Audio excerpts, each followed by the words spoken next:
ഇന്ന് നമുക്ക് നല്ലൊരു നാടൻ ചീരക്കറി പരിചയപ്പെടാം. നല്ല ഹെൽത്തിയാണ് കേട്ടോ. ഈ ചീര പാലക് ചീരയാണ്. എണ്ണ ഒഴിച്ച് 1 സ്പൂൺ നെയ്യും കൂടെ ചേർത്ത് കൊടുക്കണം കേട്ടോ. എന്നിട്ട് ആവശ്യത്തിന് കടുക് പൊട്ടി കഴിയുമ്പോൾ കരിയാപ്പിലയും വറ്റൽമുളകും ചേർത്ത് ചതച്ച് വെച്ച കുറച്ച് വെളുത്തുള്ളി.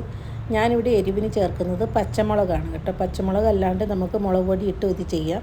പക്ഷേ ഈ കറിയുടെ ടേസ്റ്റ് എന്ന് പറയുന്നത് പച്ചമുളകായിരിക്കും ഒന്നുകൂടെ ഒരു നല്ല ടേസ്റ്റായിട്ട് വരിക കേട്ടോ. ഉള്ളിയും കൂടി ഇട്ട് വഴറ്റി കഴിഞ്ഞിട്ട് ഒരു ചെറിയ സ്പൂൺ ഇഞ്ചി വെളുത്തുള്ളി പേസ്റ്റ് ചേർത്ത് കൊടുക്കുന്നുണ്ട്. അത് വേണമെങ്കിൽ ചേർക്കാം, അല്ലെങ്കിൽ വേണ്ട കേട്ടോ. ചേർത്താൽ കറിക്ക് നല്ല ടേസ്റ്റ് ഉണ്ടാവും.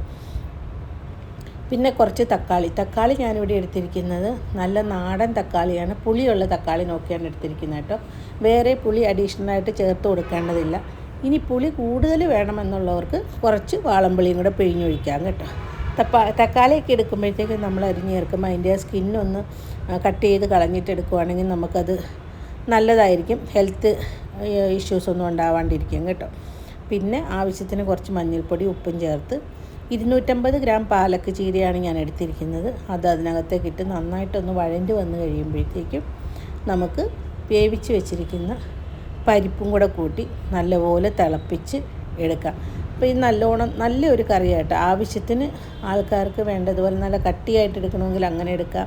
അല്ല ഇനി നല്ലോണം ലൂസായിട്ട് എടുക്കണമെങ്കിൽ അങ്ങനെ എടുക്കാം. വെള്ളം കൂട്ടുകയും കുറയ്ക്കുകയൊക്കെ അത് ഓരോരുത്തരുടെ ഇഷ്ടത്തിനനുസരിച്ച് കേട്ടോ. ഞാനൊരു സെമി പരുവത്തിലാണ് ഇതെടുക്കാറുള്ളത്. ഒത്തിരി വെള്ളവും ഇല്ല, എന്നാൽ ഒത്തിരി കട്ടിയായിട്ടുമില്ല. അതാണ് ഇവിടെ എല്ലാവർക്കും ഇഷ്ടം.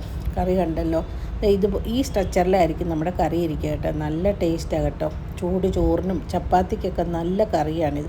ഇച്ചിരി കൂടെ ഒന്ന് കട്ടിയായിട്ട് എടുക്കുവാണെങ്കിൽ നമുക്ക് ചപ്പാത്തിക്ക് വേറൊരു കറിയും വേണം. നല്ല ടേസ്റ്റായിട്ട് കഴിക്കാൻ പറ്റും ചപ്പാത്തിയൊക്കെ.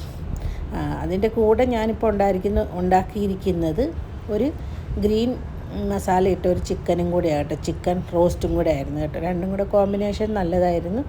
എനിക്ക് മീനുണ്ടായിരുന്നു കേട്ടോ. കണ്ടില്ലേ, പിടിച്ചുകൊണ്ട് ആലിയാസ് വ്ളോഗിൽ ആലിയാസാണ് ഈ കറിയും പൊക്കി പിടിച്ച് നിൽക്കണം കേട്ടോ. നമുക്ക് പ്ലേറ്റിലേക്ക് മാറ്റാൻ ചോറ്, പിന്നെ നമ്മുടെ പാലക്ക് പരിപ്പ് ചീരക്കറി, ആവശ്യത്തിന് ചിക്കനും കൂടെ വെച്ച് കൊടുത്തിട്ടുണ്ട്.